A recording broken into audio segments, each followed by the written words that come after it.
এমন অনেক সাহাবী ছিলেন যাদের সম্পদের পরিমাণ বর্তমান বাজার মূল্য যদি হিসাব করি তা দাঁড়াবে শত হাজার কোটি টাকা। বিজনেসম্যানের যে পাওয়ারটা আছে এই পাওয়ারটা দিয়ে সে যে কোনো সমাজ চেঞ্জ করতে পারে, যে কোনো সমাজে পজিটিভ ইম্প্যাক্ট ফেলতে পারে। কিন্তু সাহাবীদের ওভারঅল যে নেরেটিভটা আমরা ভাঙার চেষ্টা করলাম সেটা হলো ম্যাক্সিমাম টাইমেই দেখা যাবে যে খায়বার যুদ্ধের পরবর্তী ঘটনা। একজন ভালো ব্যবসায়ী কিন্তু সুদ না খেয়ে, ঘুষ না খেয়ে, আমানতদারিতা বজায় রেখে ব্যবসা করতে পারে না, কারণ আমাদের এখানে এই কালচারটা নাই। সিস্টেমটাই একটু করাপ্ট। আমরা যদি মানব সভ্যতার কথা বলি, নবী রাসূলদের পরে আমাদের জন্য আইডিয়ালাইজ করার মতো, ইন্সপায়ার হওয়ার মতো সবচেয়ে বড় মানুষ হচ্ছেন সাহাবীরা। উমর রাদিয়াল্লাহু আর আবু বকর রাদিয়াল্লাহুর মধ্যে ওনারা কম্পিটিশন করতেন। কম্পিটিশনটা এমন না যে তুমি 10 তলা বাড়ি বানাইছো আমি 20 তলা বানাবো। সাহাবীদের মধ্যে কম্পিটিশনটা পড়তে গেলে এত মজা লাগে যে ওনারা কম্পিটিশন করতেন হলো কি ভালোর জন্য। আসলে ব্যবসাকে আল্লাহ কেন হালাল করলেন এবং ব্যবসার প্রায়োরিটি এত বেশি কেন ইসলাম?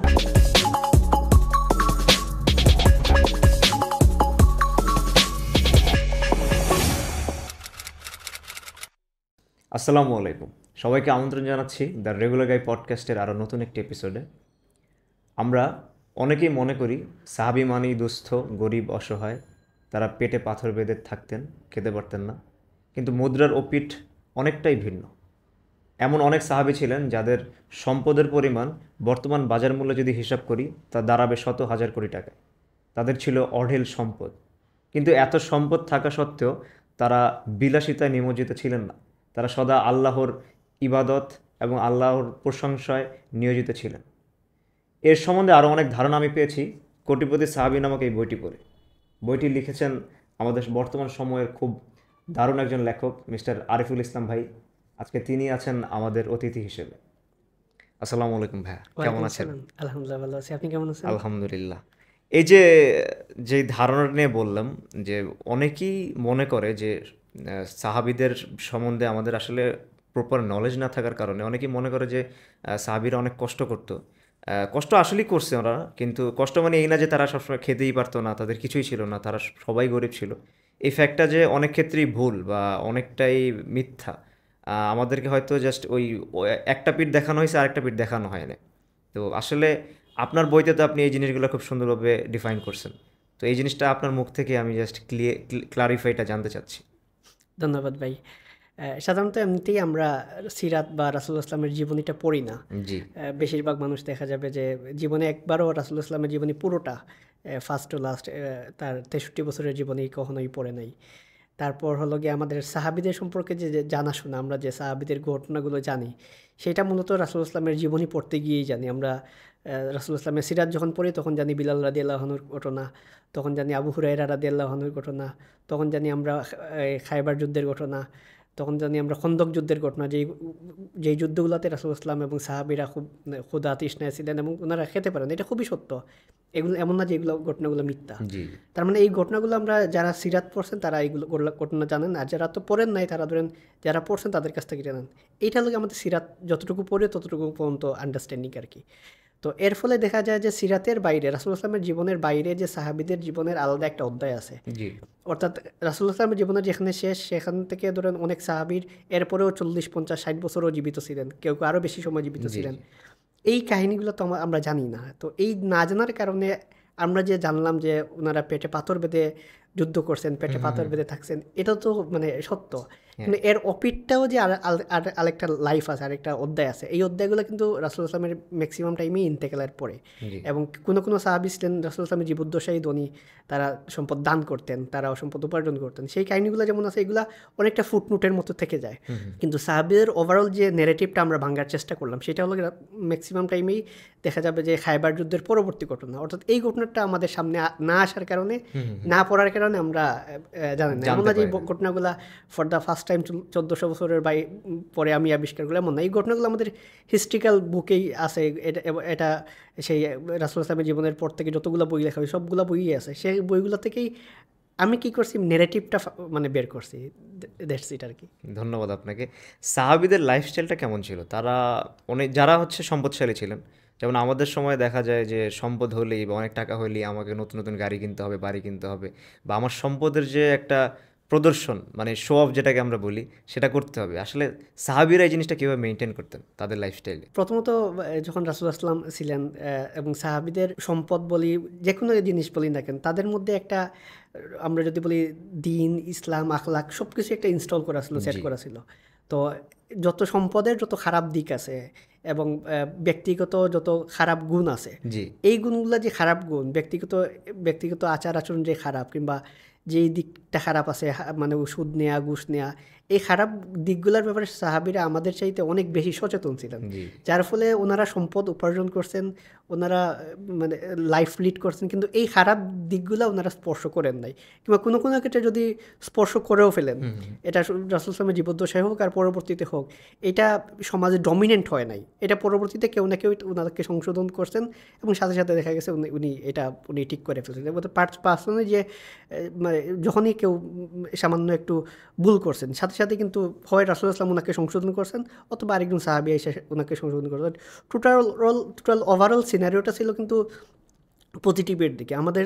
আমাদের এখানে কি হয়, একজন ভালো ব্যবসায়ী কিন্তু মানে সুদ না খেয়ে, ঘুষ না খেয়ে, আমানত দায়িত্ব বজায় রেখে ব্যবসা করতে পারে না, কারণ আমাদের এখানে এই কালচারটা নাই, সিস্টেমটাই একটু করাপ্টেড। এই সিস্টেমটাই করার। কিন্তু ওই সময় সিস্টেমটা ছিল একদম উন্নত সিস্টেম। উন্নত মিনস হলো কি ইসলামের সিস্টেম, যার ফলে ছিল ওই সিস্টেমটা এমন পজিটিভ ছিল, ওইখানে আসলে নেগেটিভিটির সুযোগ ছিল না। আমরা যদি মানব সভ্যতার কথা বলি, নবী রাসূলদের পরে আমাদের জন্য আইডিয়ালাইজ করার মতো, ইন্সপায়ার হওয়ার মতো সবচেয়ে বড় মানুষ হচ্ছেন সাহাবীরা। তো তাদের দানশীলতা, তাদের যে চারিত্রিক বৈশিষ্ট্য, এগুলো থেকে আপনাদের অনেক শিক্ষা নেওয়ার আছে। তো এই সাহাবীদের দানশীলতার যে অনেকগুলো স্টোরি আছে, এরকম কোনো মজার স্টোরি বা খুব ইম্প্যাক্টফুল স্টোরি যদি আপনি আমাদেরকে শোনাতে পারেন। আমরা এই বইটা আমরা লিখলাম কিভাবে, সেটা হলো গিয়ে আমরা তো সাহাবীদের দানশীলতার অনেক গল্প শুনতাম। জি তো আমি কি করলাম, বইটা লেখার আগেই চিন্তা করলাম যে অমুক সাহাবী, ফর এন এক্সাম্পল, অমুক সাহাবী 1 কোটি টাকা দান করছে। তো এইটা দেখে আমার তো মনে হলো যে উনি সাহাবী হিসেবে যদি 1 কোটি টাকা দান করে থাকেন, তাহলে অন্তত ওনার কাছে 1 কোটি টাকা ছিল, 1 কোটি 1 লাখ না থাকুক। হ্যাঁ হ্যাঁ তার মানে আমি কিন্তু রিভার্স সাইকোলজিতে চিন্তা করছি জি এবং এইটা ওইভাবে চিন্তা করে তখন ফাইন্ড আউট করছে। অর্থাৎ এই বইটাতে অমুক সাহাবী কোটিপতি ছিলেন, অমুক সাহাবীর এত সম্পদ ছিল, এটার ম্যাক্সিমাম এক্সাম্পলটা আমরা ওইখান থেকেই বের করছি। উনি 1 কোটি টাকা দান করছেন, বা উনি এত হাজার উট দান করছেন, 100 উট দান করছেন, তার মানে ওনার এতটা ছিল। অর্থাৎ এই পুরো বইটা দাঁড়িয়ে আছে হলো কি সাহাবীদের দানশীলতার উপর, যে ওনারা দান করছেন এত টাকা, তার মানে হয় ওনার কাছে অন্তত আর না হোক এত টাকাই তো ছিল, এই জন্য তো মানে যা ছিল তাই হয়তো দিয়ে দিয়েছে। দান করছেন। তো এরকম অনেকগুলা স্টোরি আছে। আমরা যদি সবচেয়ে ফেমাস স্টোরিটার দিকে যদি তাকাই, হলো গিয়ে তাবুক যুদ্ধের ঘটনা। তাবুক যুদ্ধটা এমন একটা সময় হয়েছিল যদি আমরা সেটা রিলেট করতে চাই, ধরেন আমাদের দেশটা কৃষি প্রধান, ওই সেন্সে চিন্তা করি, যখন মানুষ ধান কাটবে ওই ধানের মৌসুমটাতে, এবং ওই সময় যখন ধান কাটার পর দেখা যায় কৃষকের হাতে টাকা থাকে, সে ধান বিক্রি করার পর কিছু করতে পারে, কিন্তু যতক্ষণ না পর্যন্ত সে ধান বিক্রি না করছে বা ধানটা না কাটছে, তার হাত থেকে কিন্তু খুবই শূন্য। এবং ওই সময় ওই ফ্যামিলিগুলোতে কিন্তু রান্নাবান্না থেকে শুরু অনেক মোটামুটি অভাব অনটনের মধ্যে দিয়ে যায়।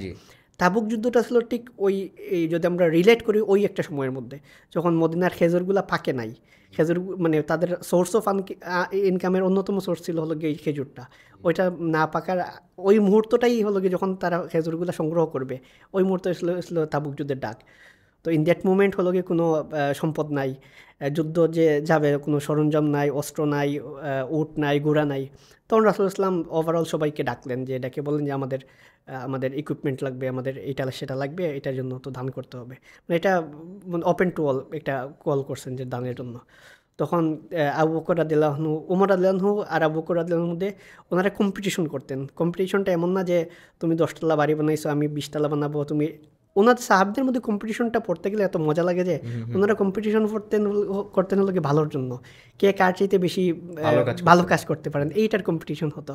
তো ওমর রাদিয়াল্লাহু আনহু চিন্তা করলেন যে এইবার আমি আবু বকরকে বিট করব। তো উনি ওনার যত প্রপার্টি ছিল সব প্রপার্টি হাফ করলেন, 1 ভাগ রেখে আসলেন, আরেক ভাগ দান করলেন। তখন এটা দেখেই বলছেন যে এত বিশাল প্রপার্টি আর তো আবু বকর তো দান করতে পারবে না। যখন আবু বকর রাদিয়াল্লাহু আনহু দান করলেন, তখন উনি সামান্য একটা প্রপার্টি ওনার যতটুকু নিয়ে আসলেন। তো রাসূলুল্লাহ সাল্লামকে জিজ্ঞেস করলেন যে তুমি, রাসূলুল্লাহ তাকে জিজ্ঞেস করলেন তুমি কী নিয়ে আসছো? উনি বললেন যে আমি তো আমার সব প্রপার্টি নিয়ে আসছি। বলছেন যে বাসায় কী রেখে আসছো? বলছে আল্লাহ রাসূলকে রেখে আসছি। তাহলে উনি কোনো কিছুই রেখে আসেন নাই, সবই নিয়ে আসছেন। এখানে যদি আমরা কোয়ালিটি ওয়াইজ চিন্তা করি, কোয়ান্টিটি ওয়াইজ হয়তো বা ওমর রাদিয়াল্লাহু আনহু জিতে গেছেন, বাট কোয়ালিটি ওয়াইজ কিন্তু এখানে আবু বকর রাদিয়াল্লাহু আনহু কিন্তু জিতে গেছেন। তো এখানে কিন্তু এই যুদ্ধে আবু বকর রাদিয়াল্লাহু আনহু যেমন দান করছেন, ওমর রাদিয়াল্লাহু আনহু দান করছেন, আব্দুর রহমান ইবনে আউফ রাদিয়াল্লাহু আনহু ওনারাও দান করছেন। অর্থাৎ সাহাবীদের এই দান করাটা যদি থ্রু আউট রাসূলুল্লাহ সাল্লাল্লাহু আলাইহি জীবনীতেও দেখা যাবে যে তাদের দান করার এক্সাম্পলটা শেষ হচ্ছে না। আমরা যদি দেখি সবাই জানেন যে আমরা জমজমের কূপ এর পানি আমরা খাই মক্কায় গেলে। জি এটা একটু রিলেট করার মতো। মানে মক্কায় কিন্তু জমজমের পানি পাওয়া যায়, মক্কায় জমজমের পানি অফুরন্ত, কোনো অভাব নাই। কিন্তু মদিনাতে কিন্তু যখন সাহাবীরা হিজরত করলেন তখন কিন্তু পানির সংকট দেখা দিল, কারণ মক্কায় তো তাদের মানে অভাব নাই পানি, মানে জমজমের পানি তো শেষ হচ্ছেই না।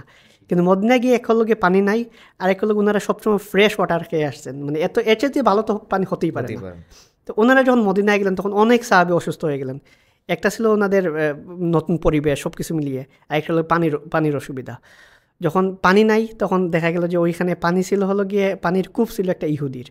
সেই ইহুদি কী করতো, পানি বিক্রি করতো। তো আমরা যেরকম পানি কিনে খাই, যদি এখানে দেখা যায় যে চাহিদা বেড়ে গেছে, মানুষ বাড়ছে, তখন কি হয়, স্বাভাবিক পানির দাম বেড়ে যায়। তো ওই ইহুদি কী করলো, পানিটার দামটা বাড়াই দিল। এখন সাহাবীরা এমনিতেই গেছেন খালি হাতে, ওইখানে দাম বাড়িয়ে দেওয়া হইলো, তো এখানে ওনারা কী করবেন। তো ইন দ্যাট মোমেন্ট উসমান রাদিয়াল্লাহু আনহু উনি বললেন যে, রাসূলুল্লাহ সাল্লাল্লাহু আলাইহি ওয়াসাল্লাম ডাকলেন যে কে আসো এই কূপটা কিনে মুসলমানদের জন্য ওয়াকফ করে দিবা, যাতে মুসলমানরা এই ফ্রিতে পানি খেতে পারে। তখন উসমান রাদিয়াল্লাহু আনহু মানে বিশাল অ্যামাউন্ট দিয়ে সেই পানিটা এই কূপটা কিনে দিয়েছেন, এবং সেই কূপের পানি কিন্তু এখনও মুসলমানরা ওই উসমান রাদিয়াল্লাহু যে ওয়াকফের পানিটা এখনও খেতে পারতেছে। তার মানে দেখেন ওই উসমান রাদিয়াল্লাহুর ইনিশিয়াল যে দানটা, এটার ফলে কি হইল, একলগে মানুষ যে বেসিক নিডসটা সেটা মেনটেন হলো মদিনা যাওয়ার পর। তারপর মদিনা যাওয়ার পর যখন মসজিদ নির্মাণ করা হবে ফর দিনই সেইক, সেইখান থেকে কিন্তু যখন বিশাল একটা অ্যামাউন্ট লাগবে তখন সেটাও কিন্তু উসমান রাদিয়াল্লাহু দান করতেছেন। তো এরকম এক্সাম্পলের অভাব নাই সাহাবীদের দানশীলতার এক্সাম্পল।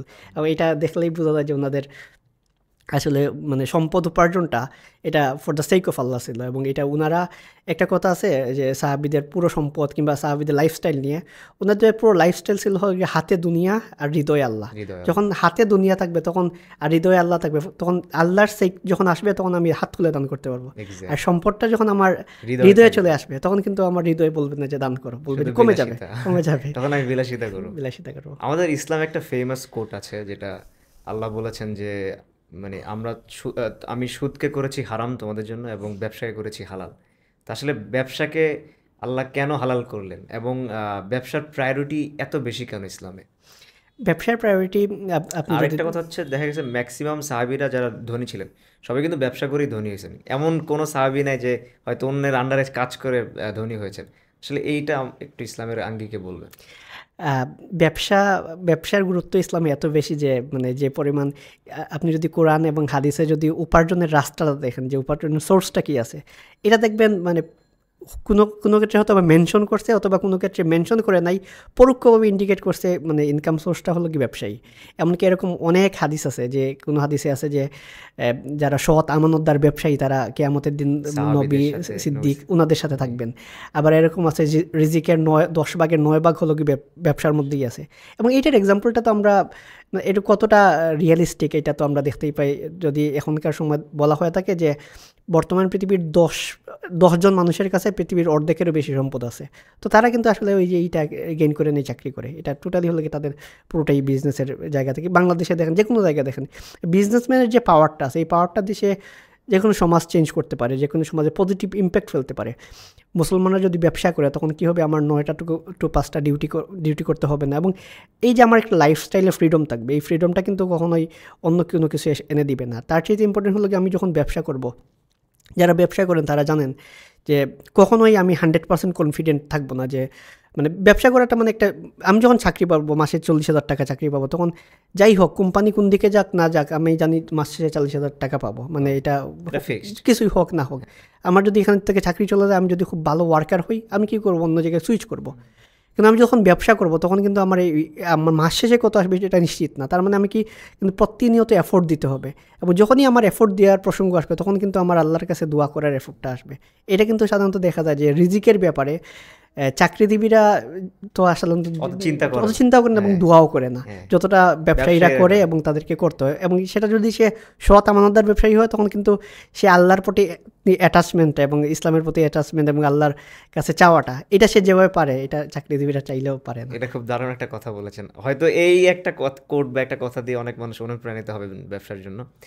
আমার নেক্সট যে কোশ্চেনটা সেটা হচ্ছে, ব্যবসার ক্ষেত্রে আল্লাহ যে বরকত দিবেন বা যেই জিনিসগুলো বা যেই নির্দেশনাগুলো মেনে চললে আল্লাহ ব্যবসায় বরকত বাড়ায় দিবেন, সেই জিনিসগুলো কি কি? এটার মধ্যে অন্যতম একটা কারণ হলো কি যে হালালের মধ্যে থাকা, অবশ্যই। এবং আরেকটা হলো গিয়ে হারাম থেকে বাঁচা। এবং ব্যবসার ক্ষেত্রে যতগুলো মূলনীতি আছে তার মধ্যে একটা হলো গিয়ে, এক হলো গিয়ে হালাল উপার্জন, হারাম থেকে বাঁচা, এবং হলো গিয়ে আমি যখন যেটা বলে ভ্যালি মেন্টালিটি, যে আমার ধরেন আমার একটা কাস্টমার আমার কাছে আসলো, তাকে সর্বোচ্চ আউটকাম দেওয়া, মানে সেই জন্য আমার কাছে রিটার্ন করে আসে। তো এইটা কিন্তু আমরা যদি অবাক হবো যে এরকম অনেক হাদিস আছে যে এই হাদিসগুলোতে আসলে ইমপ্লিমেন্ট করে, যে ইন্ডিকেট করে যে এই মানসিকতার জন্য থাকে। মানে আমরা যখন একটা কাস্টমার আসবে, অর্থাৎ আমার ধরেন একটা প্রোডাক্টের দুষ্কৃতি আছে, এই প্রোডাক্টটা ভালো না, এটা জন্য আমি কাস্টমারকে ডিসক্লোজ করি। এবং এই ব্যাপারগুলো ইসলাম এত এত জোরালোভাবে বলছে যে এইসব কারণে কিন্তু কোনো প্রোডাক্টটা পুরো সেলিংসটাই হারাম হয়ে যায়। এরকম অনেকগুলো কারণ আছে যেগুলো আসলে আমরা অনেক সময় বুঝিও না। তার মানে বিজনেসটার যে ফজিলত আছে, যে কিয়ামতের দিন নবী সিদ্দিকদের সাথে থাকবে, ঠিক এট দ্য সেম টাইম রেসপন্সিবিলিটিও আছে যে আমি পুরো ব্যবসাটা যে করব, এটা কীভাবে করবো। তো এই ক্ষেত্রে রাসূল সাল্লাল্লাহু আলাইহি ওয়াসাল্লামের অনেক সতর্কতা আছে যে আমরা যেন, যারা ব্যবসায়ী তারা যেন অনেক বেশি দান করে, যাতে এই ব্যবসার মধ্যে যেরকম যদি নিজের অগোচরে যেগুলো ঢুকে যাচ্ছে, যে হারামের জিনিসটা, এগুলো যেন না ঢুকে। এবং আমরা তো চাই না এগুলো ঢুকুক, কিন্তু যেভাবে ঢুকে পড়তেছে ব্যবসার মধ্যে হারাম জিনিসগুলো, ক্ষতিকর জিনিসগুলো, সেইগুলোর জন্য এক্সক্লুড করার জন্য যেন ব্যবসায়ীরা দান করে। অর্থাৎ ইসলামে যে ব্যবসার মূলনীতিটা বলছে, এটা হলো গিয়ে একজন ব্যবসায়ীর কাছে আসলে মানে এমন না যে খুবই সহায়ের ব্যবসা, তো সিম্পল, এরকম অনেক ভয়ের ব্যাপার, যে সে সবসময় চিন্তা করতে হবে এটা হালাল নাকি হারাম, প্রতিনিয়ত সে ডিসকাস করতে হবে। এটা যদি না করে আসলে সেটা পাবে না। তো বরকত আনতে হলে যে জিনিসটা করতে হবে, হারাম থেকে বাঁচতে হবে এবং হালালটা খুবই জোরালোভাবে ধরে রাখতে হবে, এবং বিজনেসের নীতিমালা, বিজনেসের কেমনে করতে হয় এটা জানতে হবে। আপনি হয়তো বা অবাক করবেন জেনে যে উমর রাদিয়াল্লাহু আনহুর সময়, আমরা বলি না যে আমাদের সময় কিন্তু বিজনেস করতে হলে বিবিএর সার্টিফিকেট, এমবিএর সার্টিফিকেট লাগে না, কিন্তু উমর রাদিয়াল্লাহু আনহুর সময় ওই সময় যদি কেউ ব্যবসা করতে যেত মদিনার মার্কেটে, তাকে অবশ্যই ব্যবসার নিয়ম নীতি জানতে হতো। সে যদি ব্যবসার নিয়ম নীতি না জানতো, তাহলে কিন্তু তাকে বাজারে ব্যবসা করতে দেওয়া হতো না। তার মানে ব্যবসার নিয়ম নীতি যখনই আপনি জানবেন, তখন কিন্তু আপনি বুঝবেন যে কোনগুলো থেকে বিরত থাকতে হবে, কোনগুলো করতে হবে। এবং এগুলো রাসূলুল্লাহ সাল্লাল্লাহু আলাইহি ওয়াসাল্লামের স্পষ্ট হাদিস আছে, যখন আপনি এগুলো মেনটেন করবেন, তখন ব্যবসা অটোমেটিক আপনার বরকত আসবে। ইভেন আজকে দুপুরে আমি আমাদের বাংলাদেশের খুব স্বনামধন্য একজন বক্তা, আমার খুবই পছন্দের একজন মানুষ, শাইখ আহমেদুল্লাহর একটা বক্তব্য শুনতেছিলাম, যে উনি ওখানে বলছেন যে আমরা যখন কোনো ব্যবসা শুরু করতে চাই, আমরা হয়তো কোনো লয়ারের কাছে যাব, আইনজীবীর কাছে যাব, যে কোনো ফাঁক ফোকর আছে কি না, কোন লটা ভাঙলে আমাকে হয়তো পুলিশ ধরবে না। অনেক ব্যবসায়ীরা যায়, কিন্তু কখনো আমরা কোনো মুফতি বা মাওলানার কাছে যাই না যে হুজুর আমাকে নির্দেশনা দেন যে কোনটা মানলে আল্লাহ খুশি হবে এবং কোনটা মানলে আল্লাহ হয়তো অনেক অখুশি হবে বা অনেক রাগ করবে। ওগুলা কিন্তু আমাদের আসলে মাথায় থাকে না। এই জন্য আসলে আমরা হারাম হালাল এগুলো তো বিবেচনা করতেও যাই না, which is very dangerous and bad for us. তো এই জিনিসগুলো আসলে আমাদের মাথায় রাখা উচিত, এবং আমি সব ব্যবসায়ীকে অনুরোধ করব যে হালাল হারাম এবং আল্লাহর যে নির্দেশনাগুলো ওগুলো মেনে চলার জন্য ব্যবসার ক্ষেত্রে। আমার নেক্সট যে কোয়েশ্চেন আসবে সেটা হচ্ছে আমাদের বাংলাদেশের ওয়াজ মাহফিল বা হচ্ছে যে বক্তা সমাজ, এটা নিয়ে।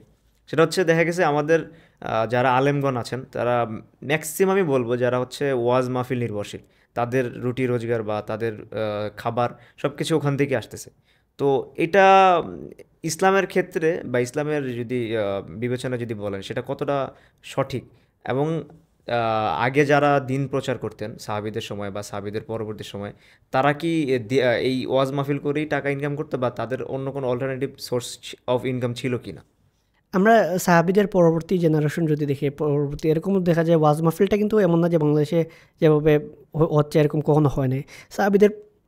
সাহাবীদের জেনারেশন এবং এর পরবর্তী জেনারেশন কিন্তু ওয়াজ মাহফিল হতো, এমনকি ওই একদম আর্লিয়েস্ট টাইমেও দেখা যেত যে ওয়াজ মাহফিলের সময় যে টাকা দিয়ে ওয়াজ করা এবং টাকা ছাড়া, মানে ওনারা ওয়াজ মাহফিলের টাকাটা খুব ডিসকারেজ করতেন। এরকম দুইটা পন্থাই ছিল। এটা মানে একদম ওই ইসলামে একদম ক্লাসিক্যাল যুগ থেকেই ছিল, এমন না যে এটা খুবই নতুন।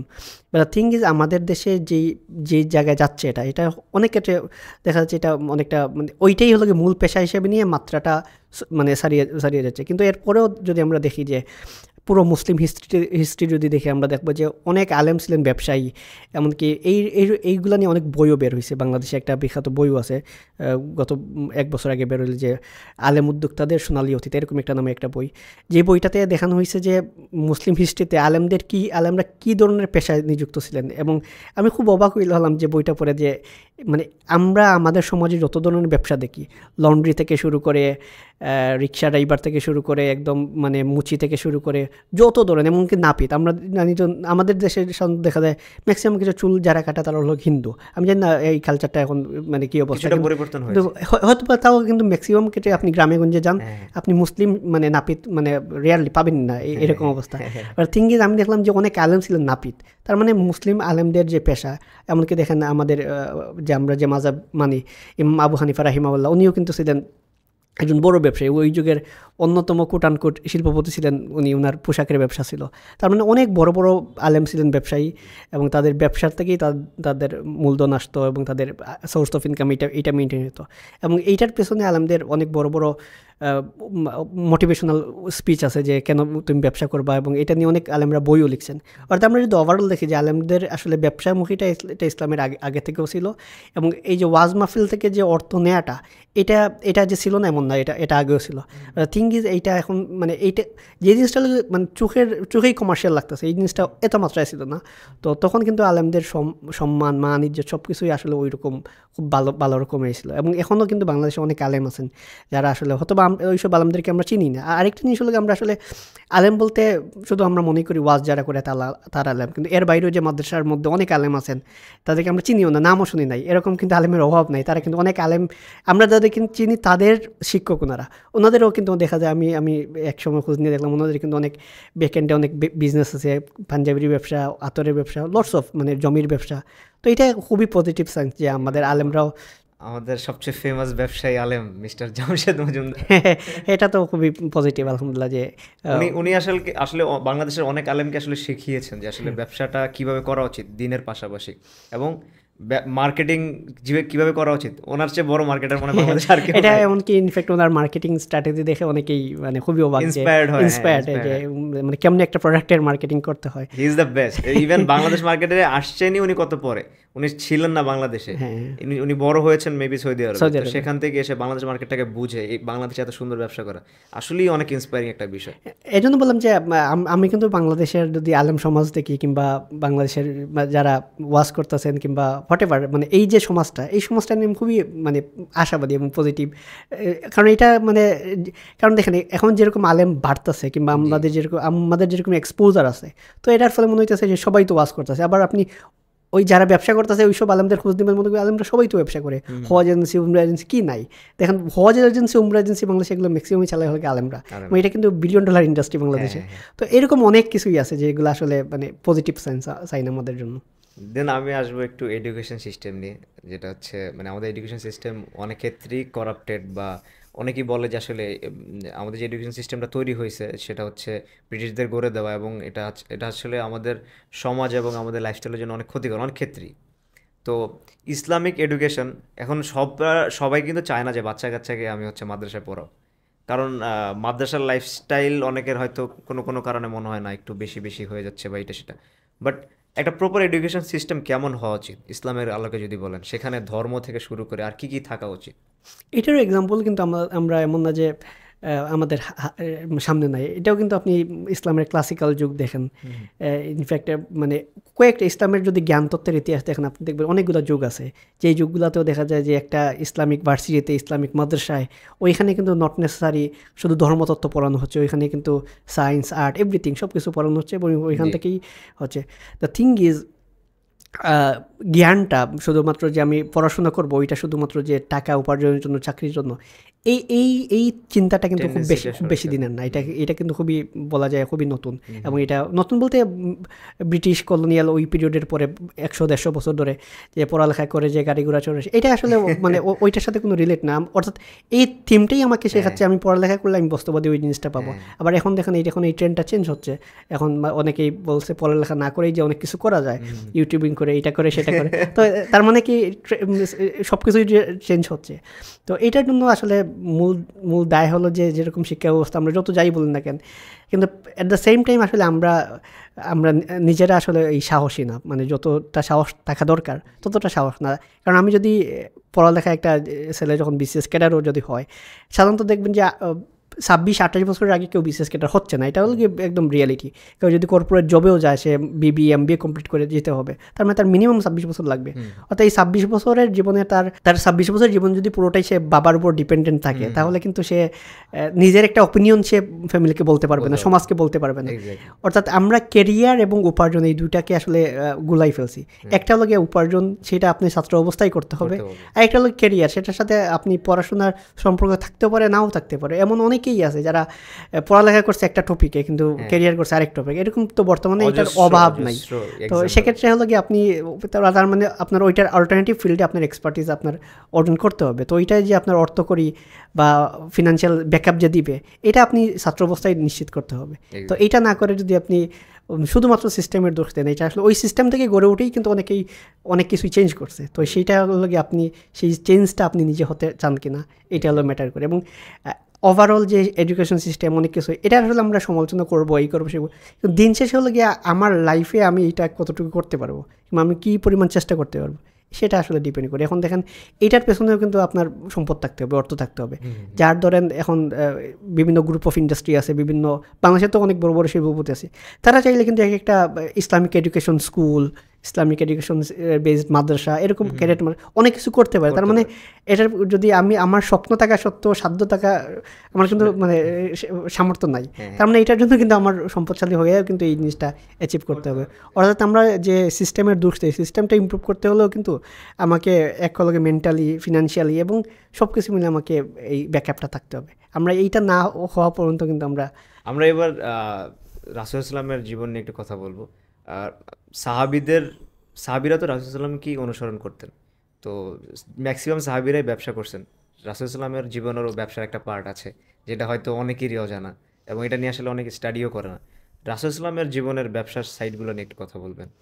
আমরা সাধারণত রাসূল ইসলামের সাথে খাদিজা রাদিয়াল্লাহু আনহার বিয়েটা, এটার যখন আমরা এটা পড়াশোনা করি তখন দেখা যায় যে উনি ব্যবসায়িক সফরে পাঠাইছেন, উনি আসছেন, আসার পর চরিত্র দেখে মুগ্ধ হয়েছেন, উনি বিয়ে করছেন। কিন্তু এখানে সূক্ষ্ম একটা জিনিস আছে, যে জিনিসটা আসলে আমরা বুঝতে পারি না। সেটা হলো গিয়ে, এবং এটা কিন্তু ক্লাসিক্যাল বইগুলোতে আছে, সেটা হলো গিয়ে খাদিজা রাদিয়াল্লাহু আনহার তো আরও অনেক কুট ম্যানেজার ছিলেন, যাদেরকে উনি আগেও পাঠাইছেন, পরে মানে এমন না যে উনি প্রথম ব্যবসা খুলে রাসূলকে পাঠাইছেন, এর আগে পাঠান নাই।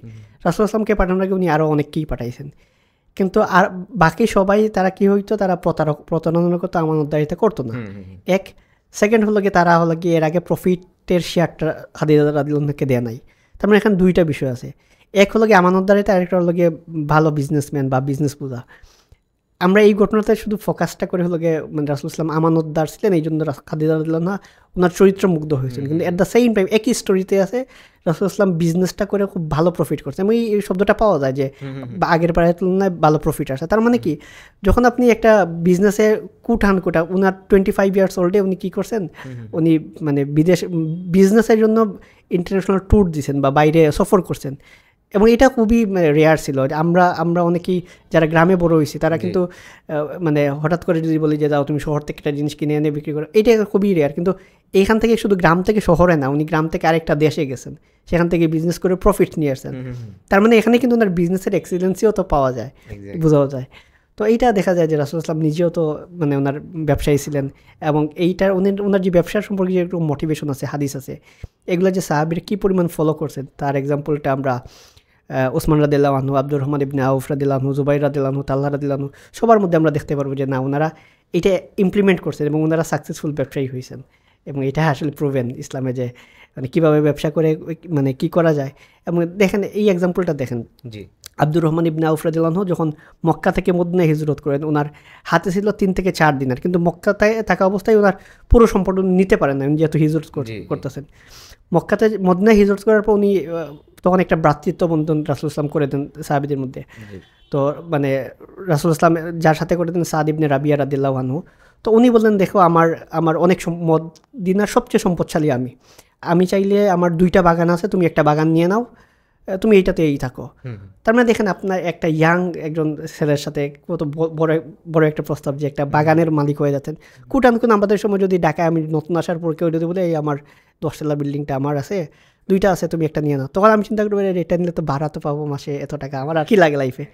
কিন্তু কিন্তু দেখেন উনি কিন্তু এই টাকাটা কিংবা এই বাগানটা উনি কিন্তু নেন নাই। উনি বলছেন যে আমার এইটা না নিয়ে আমার বাজারের পথটা দেখাই দেন, যে মদিনার বাজারটা কোন, আমি তো মদিনার নতুন আমি জানি না, জাস্ট আমার দেখাই দেন বাজারটা কোন দিকে। তো উনি এটা রিফিউজ করে বাজারটা দেখছেন, বাজারে গিয়ে উনি ঘি আর পনির রেগুলার বিজনেস করছেন। ওনার সাথে 3 থেকে 4 দিনের ছিল, অ্যারাউন্ড আমাদের সময় কুটানকুট 40-50 হাজার টাকা হবে।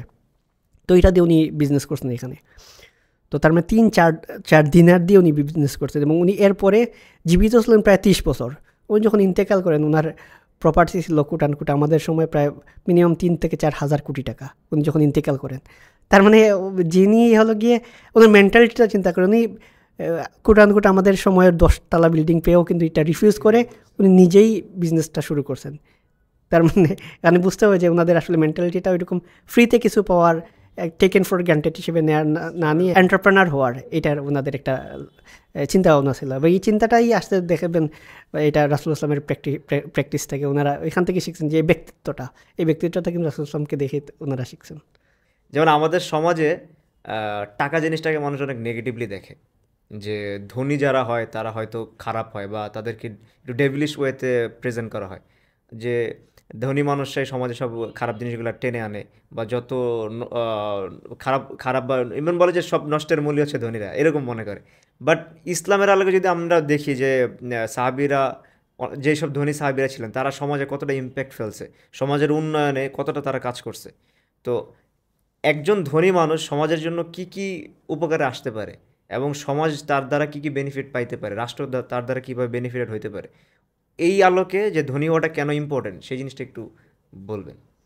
আমরা যদি এটার এক্সাম্পলটা সাহাবীদের জীবনী থেকেও দেখি, যে আমরা যদি দেখবো যে যারা গরিব সাহাবী ছিলেন তারাও কিন্তু টোটাল ওভারঅল সাহাবীরা ধনীও ছিলেন, গরিবও ছিলেন। গরিবরা যারা তারাও কিন্তু ইসলামের জন্য ইম্প্যাক্ট ফেলছে, এবং গরিবরাও কিন্তু আখিরাতের সেন্সে এমন না যে গরিব হওয়ার কারণে আখিরাতে মানে জান্নাত পাবেন না, এমন না, ওনারা সেটাও কিন্তু অ্যাচিভ করতে পারবেন। কিন্তু ধনী হওয়ার কারণে এটার ইম্প্যাক্টটা উনি দুনিয়াতেও পেতে পারেন, আখিরাতেও পেতে পারেন, কারণ এনার ওই ধন সম্পদটা দিয়া সেই সুবিধাটা, সেই বেনিফিটটা কিন্তু অনেক ক্ষেত্রে সেই গরিব সাহাবীটা উনি পাবেন না।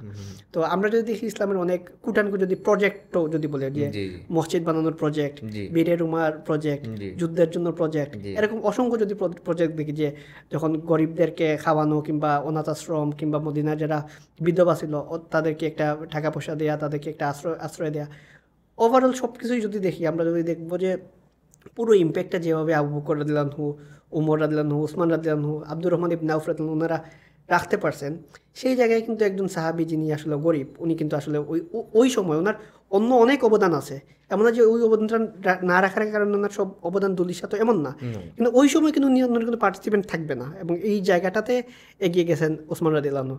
রাসূলুল্লাহ ইসলামের একটা কথা আছে, এই কথাটা আসলে খুব কম সাহাবীর বেলায় উনি বলছেন, যে রাসূলুল্লাহ ইসলাম বলছেন আজ থেকে ওসমান রাদিয়াল্লাহু যা করছে তারা আর কিছু না করলেই হবে। মানে এটা এমন না যে এরপরে উনি আর কিছু করেন নাই, কিন্তু ব্যাপারটা আসলে উনি এত কিছু করছেন ইসলামের জন্য, এবং সেটা হলো ইসলামের ওয়েলফেয়ারের জন্য, সোসাইটির ওয়েলফেয়ারের জন্য, যেটা আসলে যে ইম্প্যাক্টটা আসলে অন্য কোনোভাবেই প্রতিদান সম্ভব না।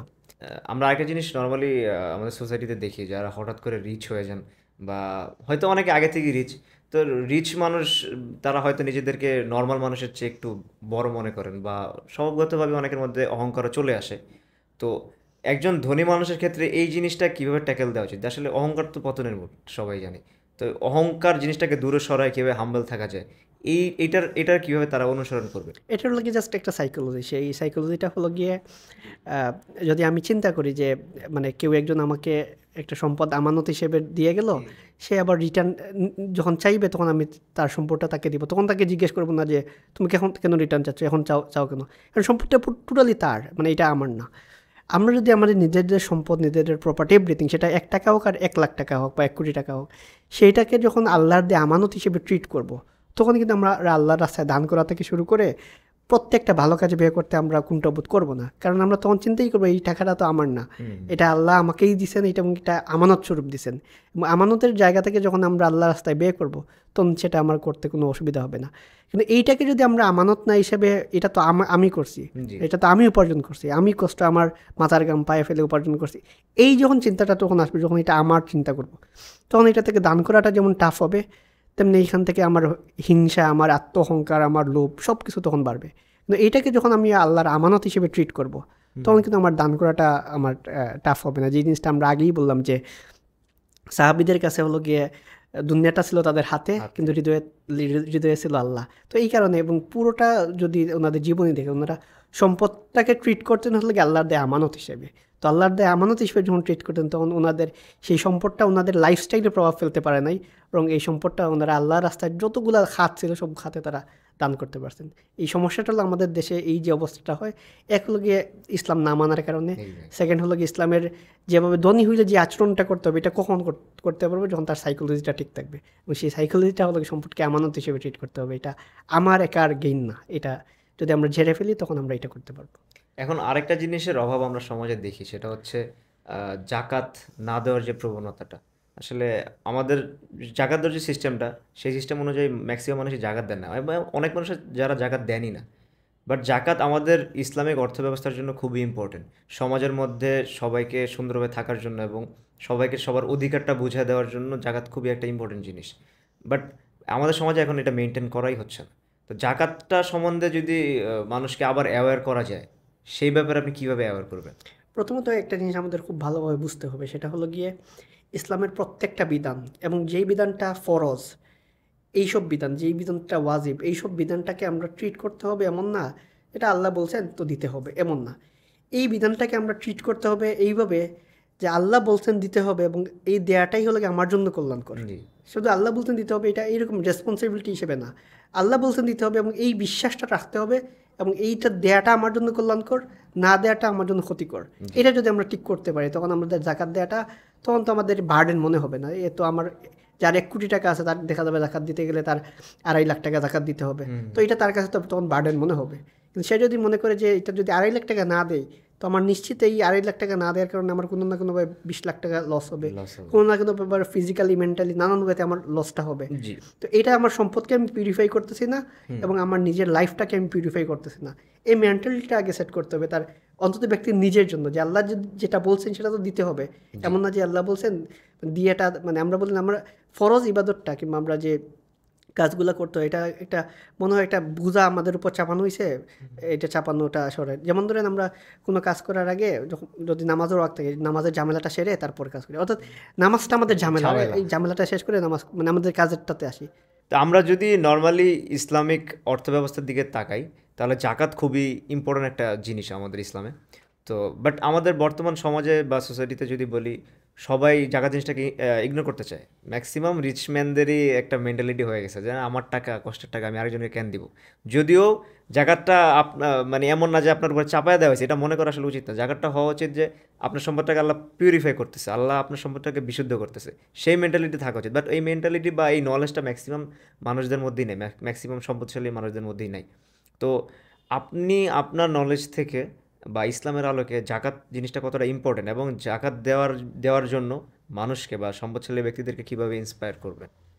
আমরা যদি ইসলামের যে কোনো বিধানকে আমরা ট্রিট করাটা, এটার সাইকোলজিক্যাল থিঙ্কিংটা যদি চেঞ্জ করে ফেলি, তাহলে আসলে অনেক ইজি হয়ে যায়। আমরা যদি এইটা একদম মনের মধ্যে ফিট করে ফেলি যে আল্লাহ যা হালাল করছেন, যা ফরজ করছেন, যা ওয়াজিব করছেন, সেইটা মানে আল্লাহ করছেন এই দিয়ে দিই, এই মেন্টালিটি থেকে বের হয়ে যে একটা সে দিতে হবে কেয়ার করার, দিয়ে ফেলি। যেমন ধরেন কেউ যদি আমাদেরকে জরিমানা করে, পুলিশ যদি গাড়ি ধরে, তখন আমাদের কী থাকে, এখন তো কিছু করার নাই ভাই, এখন দিতেই হবে। তখন আমাদের কিন্তু ওই পুলিশের জরিমানাটা দিয়েই তারপর যায়, আপনার ইচ্ছা হোক বা না হোক। জাকাতটা যদি আপনার এমন হয়ে যায়, যেহেতু আল্লাহ বলছেন আমার সম্পদ আছে দিতেই হবে, তখন কিন্তু আপনি হয়তো বা আপনার মানে ফরজটা আদায় হয়ে যাইতে পারে।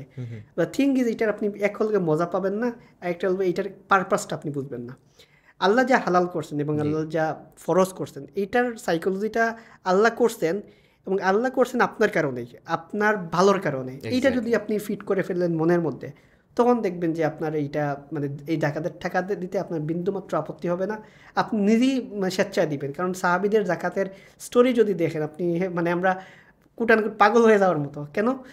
ওনাদের কাছে যখন জাকাত চাইতে যাওয়া হইতো যে ভাই আপনার তো জাকাত হয়েছে, আপনি জাকাত দেন, ওনারা তো উট, গরু, ছাগল এগুলো দিতেন, উনি সবচেয়ে ভালো উটটা এনে দিতেন, বলতেন ভাই এইটা আপনি নিয়ে যান, আমি সবচেয়ে ভালো জিনিসটা জাকাত দিব। আর আমরা দেখি জাকাতের লুঙ্গি, শাড়ি, পাঞ্জাবি এগুলা, অর্থাৎ ওনাদের কাছে জাকাতটা ম্যাটার ছিল যে এরকম যে এইটা হলো গিয়ে আমার নিজের জন্য ভালো। এটা এমন না যে আল্লাহ দিয়েছেন পুলিশ জরিমানা করছে দিয়ে দেয়, এমন না। ওনারা জানতেন যে এটা দিলে ওনার নিজের কাছে ভালো। তো আমরা যখন এই মেন্টালিটা নিজের মধ্যে ইনস্টল করতে পারবো যে আল্লাহ প্রত্যেকটা বিধান আমাদের জন্য ভালো, আমাদের জন্য কল্যাণকর, এই জন্য আল্লাহ বিধানটা দিয়েছেন, তখন কিন্তু আমরা জাকাত না, প্রত্যেকটা বিধান আমরা সন্তুষ্ট মনে পালন করতে পারবো। ইভেন আপনার সাথে আমি আরেকটু অ্যাড করতে চাই যে যে আমরা সবচেয়ে খারাপ জিনিসটা দিতে চাই মানুষকে, যে লুঙ্গি পাঞ্জাবি এগুলো। ইভেন এটা নিয়ে একটা ব্যবসা শুরু হয়েছে যে এখানে জাকাতের লুঙ্গি পাওয়া যায়। এটা তো খুবই হাস্যকর। হ্যাঁ, খুবই হাস্যকর যে জাকাতের লুঙ্গি, এটা আবার কেমন জিনিস? তাহলে জাকাতের একটা পারপাসও না। একটা সোসাইটিকে বা একটা সমাজকে আমরা কতটা ছোট করতেছি যে এখানে জাকাতের লুঙ্গি পাওয়া যায়। ইভেন ইসলামে বলা হয়েছে যে তুমি যে যাকে দান করতেছো তার তাকে চেহারা তো তোমার নিজের চেহারা দেখানো উচিত, এবং তার চেহারা তো সোশ্যাল মিডিয়া বা বিভিন্ন জায়গায় যে আমরা দেখাচ্ছি, এই জিনিসটা হচ্ছে কতটা ডেঞ্জারাস। তার ইভেন আমি যতটুকু শুনছি ইসলামিক ভাবে যদি চিন্তা করি, তার নাকি মানবাধিকারের লঙ্ঘন হয় যখন আপনি কাউকে দান করে তার চেহারাটা প্রকাশ্যে আনতেছেন যে আমি একে দান করছি, এই যে এই অভাবী। এবং ইসলামের দান করার কনসেপ্টটা দেখেন, দান কিন্তু প্রকাশ্যেও করা যায়, গোপনেও করা যায়। এটা লাগে দান কি প্রকাশ্য করা মানে কি, মানে আমি সবার সামনে দিলাম, আর গোপনে করলাম মানে আমি লুকিয়ে দিলাম। যত দানের যত ফজিলত আছে, আমি যদি সেম অ্যামাউন্টই দিচ্ছি, সেম মানুষকেই দিচ্ছি, কিন্তু গোপনে দিলে সব কিন্তু আমার ডাবল হচ্ছে কিংবা অনেক গুণ হচ্ছে, এটা হলো দানের সব। আরেকটা আমি বললো দান প্রকাশ্যে দেওয়া যায়, কিন্তু প্রকাশ্যে দেওয়া আর একটা হলো দান শো অফ করা, দুইটার মধ্যে রাত দিন পার্থক্য। পাবলিক দান মানে কি, আমি মসজিদে দাঁড়িয়ে বললাম যে ঠিক আছে আমি 1 লাখ টাকা দিব, এটা প্রকাশ্যে দান। কিংবা আমি অমুক করে দিলাম যে ঠিক আছে বাবা তুমি এটা নিয়ে দাও। আরেকটা হলো আমি ওকে দিলাম এবং এইটাকে আমি মার্কেটিং করলাম, ভাই আমি ওরে কিন্তু 1 লাখ টাকা দিছি, ওরে কিন্তু দিছি। এইটার মধ্যে রাত দিন পার্থক্য। আমরা কিন্তু প্রকাশ্য দানটা এবং রিয়াটা মানে শো অফটা, এটা কিন্তু পার্থক্য বুঝি না। এর জন্য যেহেতু মনে করি যে না প্রকাশ্য দান করতে ইসলামে জায়েজ আছে, দিয়ে মানে দিলাম, অসুবিধা কি। কিন্তু প্রকাশ্যে দিচ্ছি ঠিক, কিন্তু এটা দ্বারা তো আমি নিজে যে রিয়া করতেছি, শো অফ করতেছি, এটা তো আমরা বুঝি না। জিনিসটা এখন অনেক বেশি হচ্ছে। এবার আমরা ইসলামের আরেকটা ইম্পর্টেন্ট জায়গায় আসতে চাই, সেটা হচ্ছে সুদ নিয়ে ইসলাম বরাবরই খুবই সতর্ক, বা আল্লাহ সবসময় বলছে যে সুদ কত ডেঞ্জারাস। বাট অনেক ক্ষেত্রে ইভেন আমাদের ব্যাংকিং সিস্টেমটা যদি বলি, পুরোটাই সুদ নির্ভরশীল, এবং সুদের মধ্যে আমরা আবদ্ধ বলতে গেলে মোটামুটি সবাই। মানে এখন আমাদের যে অর্থ ব্যবস্থা, মানে আমরা চাইলেও অনেক ক্ষেত্রে হয়তো আমরা এটার থেকে বের হতে পারতেছি না, মানে এমনভাবে আমরা জড়িয়ে গিয়েছি। তো ইভেন বিজনেস বড় করার ক্ষেত্রেও ম্যাক্সিমাম মানুষ ব্যাংকের কাছে যায়, লোন নেয়, বা অন্যান্য ক্ষেত্রেও যদি কারো কাছ থেকে টাকা নেয়, অনেকেই হয়তো সুদি ব্যবসাও করে। তো কিন্তু বিজনেস করার জন্য যে ফান্ডিং দরকার বা বিজনেস বড় করতে যে টাকাটা দরকার, সেটা সে কীভাবে ম্যানেজ করবে যদি সে ব্যাংকের কাছে না যায়? ইসলাম কী বলে এই ব্যাপার, বা সাহাবিরা ইসলাম তাদের ব্যবসা বড় করার জন্য কি কি পন্থা অবলম্বন করতেন? আমরা যদি রিয়েলিটি বলি তাহলে হলো কি ব্যাংকের এক হলো কি ব্যাংক সুদ দিয়ে মানুষ ব্যাংকের কাছে সুদ খাইতে যায়, বা ঋণের জন্য অন্য কোনো অল্টারনেটিভ নাই। কিন্তু সেই যুগে বা আজ থেকে 50 বছর আগেও আমাদের সমাজে কিন্তু মানুষের মধ্যে মানুষের প্রতি একটা বিশ্বাস ছিল। ফলে কেউ যদি কোনো ফ্যামিলি বিজনেস বড় করতে চাইতো, তখন সে কী করতো, সে মানে আত্মীয় স্বজন থেকে টাকা নিত এবং সে রিটার্ন করতো। কিন্তু আমাদের রিসেন্ট টাইমের এক্সপিরিয়েন্স থেকে শুরু করে প্রত্যেকের ফ্যামিলিতে জিজ্ঞেস করেন যে সে তার আত্মীয়র কাছে টাকা দিয়ে সে প্রতারণার শিকার হয়েছে। ফলে ব্যাংকটা আসলে এই জায়গায় একটা সেফ সাইড নির্ভরযোগ্য প্রতিষ্ঠান হয়ে দাঁড়াইছে। সেখানে এটাতে সুদ আছে, কিন্তু এর বাইরে তো তার কোনো অল্টারনেটিভ নাই। কিন্তু এই জায়গায় যখন একজন এক হলো কি বিজনেস করতে হলে, বড় করতে হলে আমার ব্যাংকের সুদ খেতে হয়, ঋণ করতে হয়। আরেকটা ব্যাপার হলো একটা সাধারণ কথা, একটা হলো মুমিন এই জায়গায় কী চিন্তা করবে যে একজন মুমিনের মানি ম্যানেজমেন্ট, তার প্ল্যানিং, বিজনেস গ্রোথ করে এটা কি হবে। তখন সে তার পুরো সাইকোলজিটাই এটাই, সে বিজনেস বড় করবে, এটার পারপাসটা যদি হয় সে বিজনেস বড় করা, এবং সেটার জন্য সে যদি তার কাছে 2টা অপশন থাকে, একটা হলো বিজনেস বড় করা, একটা হলো সুদ খাওয়া, তখন সে চায় তো বিজনেস বড় করতে এবং তার অল্টারনেটিভ সুদ খাওয়া। তখন সে যত যাই হোক সে সুদটাকে অ্যাভয়েড করার সর্বোচ্চ চেষ্টা করবে। এবং এখানে দেখা যায় এরকম এক্সাম্পলের তো অভাব নাই, কারণ আমাদের পারপাস তো না, মুসলিম ব্যবসায়ীর পারপাস তো না বিজনেসটা এত বড় করব যে এই বড় করার ফলে আমি মানে সুদও খাবো বিজনেস। তার কাজ হলো কি হারামটাকে সেফগার্ড করা, বেঁচে থাকা, অর্থাৎ প্রয়োজনে সে তার নিজের যতটুকু প্রয়োজন ততটুকুই করবে। এতটা বড় মানে যদি হতে গিয়ে যদি সে হারামের মধ্যে ইনভলভ হয়ে যায়, এবং এই হারামটা হলো একটা সাইকেলের মতো, একবার যদি আপনি ইনভলভ হন এটা থেকে আসলে বের হওয়াটা অনেক টাফ। তো এই ক্ষেত্রে হলো গিয়ে মানে বিজনেস করতে হলে সুদ খেতে হয়। আবার মুসলিম যখন বিজনেস করবে তখন সুদ খাবে না, এটা তো তার একদম ফান্ডামেন্টাল ডিসিশন। তো এই জায়গায় যে সুদ খেতে হয়, সুদ না খেলে বিজনেস বড় করতে পারবে না, এই চিন্তাই তো সে করতে পারবে না। তো এই জায়গায় হলো গিয়ে চিন্তা করতে হবে যে ব্যবসায়ী না মুসলিম ব্যবসায়ী চিন্তাটা কেমন হবে, তখন আসলে অনেক রাস্তাটা ইজি হয়ে যাবে। হয়তো বা এরকম হতে পারে তার কোনো বড় ব্যবসায়ী বা বড় কেউ ডোনার তাকে স্পন্সর করবে, ঠিক আছে আমি তোমার শেয়ার কিনতে চাই, তুমি আমার প্রফিটের এত শেয়ার দিও। এরকম ইসলামের তো মুদারাবা বিজনেস, এরকম হালাল বিজনেসের ওয়ে আছে যে শেয়ারিং বিজনেস। আর এইটাতে তখন হয়তো বা আল্লাহ তার রাস্তা খুলে দিবে। তো তাকে সিদ্ধান্ত নিতে হবে যে আমি সুদ খাবো না, এখানে রাস্তা আল্লাহ কীভাবে তৈরি করে দেবেন তখন সে এইটার রেজাল্টটা দেখতে পারবে। এখনকার সময় আমরা আরেকটা জিনিস দেখি, সেটা হচ্ছে আমি যদি কোনো একটা প্রোডাক্ট নিয়ে কাজ করি, আমার প্রোডাক্টের জন্য কন্টেন্ট বানাতে হয়, বা হচ্ছে আমি কন্টেন্ট বানাতে গিয়ে সেক্ষেত্রে দেখা গেছে আমি ফিমেল মডেলদেরকে আমরা ব্যবহার করতেছি। তো হয়তো আমি একটা টি শার্ট ব্র্যান্ড দিব, সেক্ষেত্রে আমি আমার টি শার্টটা আমি একটা মেয়েকে পরালাম, পরিয়ে হচ্ছে ছবি তুললাম, সেই ছবিটা হচ্ছে আমি সোশ্যাল মিডিয়াতে দিলাম। সেই ক্ষেত্রে আসলে ইসলামের দৃষ্টিভঙ্গিটা কি? সেই টাকাটা কি আমার হালাল হবে? ওই টি শার্টটা বেচে আমি যে টাকাটা পাচ্ছি বা পাবো? আচ্ছা, হালাল হারামের ফতো এগুলো ম্যাক্সিমাম মুফতিরাই দিবেন, আলেমরা দিবেন। তো এক্ষেত্রে ধরেন আমার কনসার্নটা হলো এইটা যে যখনই আমি কোনো ব্যবসা করব, যখনই আমি ব্যবসার একটা নতুন কিছু করবো যেটা আমার মনে কনফিউশন ক্রিয়েট করতেছে, এটা কি হারাম হবে নাকি হালাল হবে। একটা মেয়েকে আনবো, হালাল হবে নাকি হারাম হবে। মেয়েকে ধরেন আমি বুরকার বিজনেস করবো, এখন বুরকার বিজনেস তো আমার মেয়ের মডেল লাগে, এখন এটা করবো হালাল হবে নাকি হারাম হবে। প্রত্যেকটা ব্যাপার যখন আমরা একজন আলেমের সাথে ডিসকাস করবো, যে জিজ্ঞেস করবো যে মানে হুজুর এই জিনিসটা করতে চাই, এইটার এইরকম অবস্থা, আপনি করবো কিনা, তখন সেই আলেমই কি তাকে গাইড করবেন যে ঠিক আছে তুমি এইটা করো, এটা হয়তো বা জায়েজ আছে কিংবা এটা হয়তো বা হারাম আছে। তখন উনিই কিন্তু ওকে গাইড করতে পারবেন, এবং ওনার কাছে যখন প্রত্যেক ব্যবসায়ী যখন এরকম সুহবত বা সম্পর্ক মেনটেন করবে, তখন কিন্তু তার ব্যবসার প্রফিট হওয়াটা কমবে না, বেড়ে যাবে। এই কারণে বেড়ে যাবে কারণ সে হলো গিয়ে তার সম্পদে হারাম ঢুকবে না, এটার ব্যাপারে সে কনসার্ন। যখন সে এই কনসার্ন থাকবে, তখন আল্লাহ তো অবশ্যই তাকে এখানে বরকত দেবেন। হয়তোবা সে চিন্তা করছে একটা নারী মডেল আনলে এখানে অনেক টাকা ইনকাম হবে, অনেক হবে। হয়তোবা নারী মডেল ছাড়াও কিন্তু এমন একটা উপায় আল্লাহ বের করে দিবেন যে তার সাথে বেশি ইনকাম হবে, কারণ সে তখন নির্ভর করছে, ভরসা করছে আল্লাহর উপরে। আর আরেকটা কোয়েশ্চেন, সেটা হচ্ছে অনেক ক্ষেত্রেই এখন দেখা যায় যে অনেক ব্যবসায়ীরা কোনো একটা প্রোডাক্ট হয়তো 6 মাস আগে কিনে রাখলো, কিনে সেটা হচ্ছে ওয়েট করতেছে যে এই প্রোডাক্টটার দাম বাড়বে আর 6 মাস পরে দেন আমি হচ্ছে বেশি দামে এই প্রোডাক্টটা বেচবো। হয়তো আমি 6 মাস আগে জিনিসটা কিনেছি 10 টাকা দিয়ে, 6 মাস পরে ওটা আমি হয়তো বেচবো হচ্ছে 100 টাকা।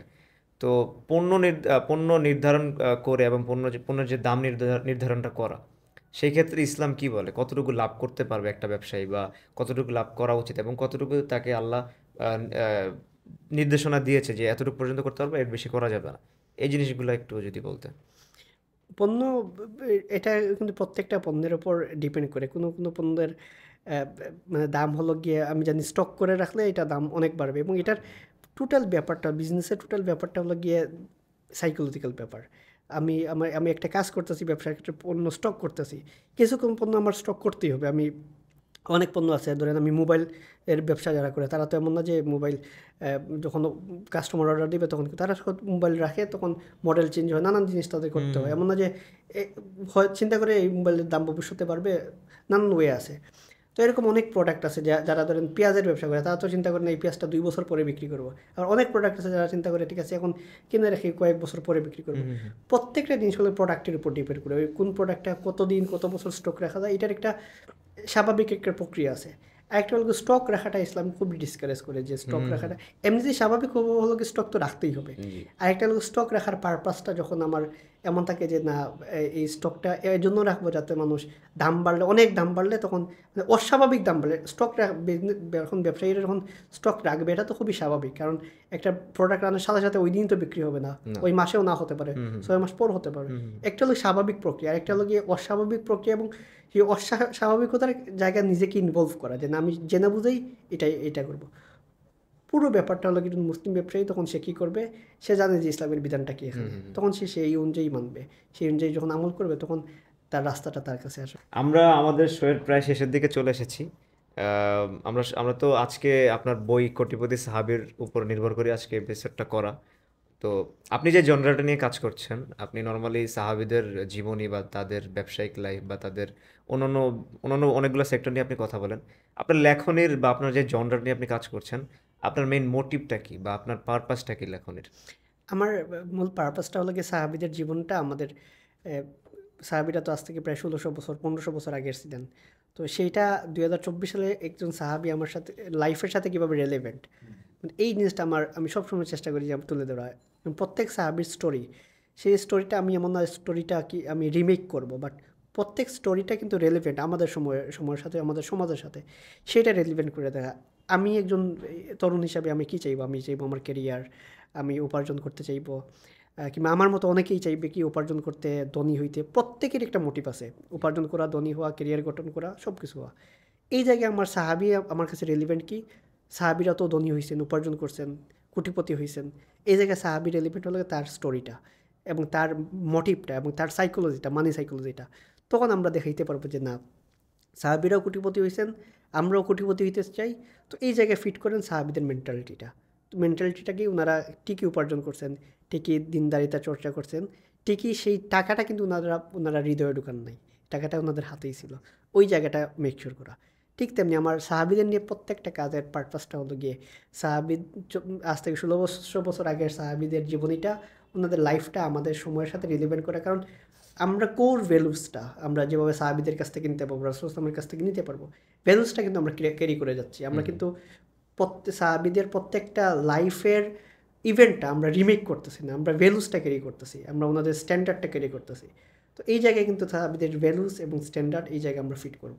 এই 2024 সালে যে কেমনে এটা ফিট করে কোটিপতি সাহাবী হলো তার একটা এক্সাম্পল। এবং এই বইটার মাধ্যমে যারা ইয়াং জেনারেশন হোক, যারা অলরেডি ধনী, এইটার দুইটা মেসেজ আছে। একটা হলো যারা ইয়াং জেনারেশন, তারা যারা ধনী হতে চায়, তারা যেন সাহাবীদের মতো হওয়ার চেষ্টা করে এবং সাহাবীদের মতো তারা যেন লাইফটা লিড করতে চেষ্টা করে।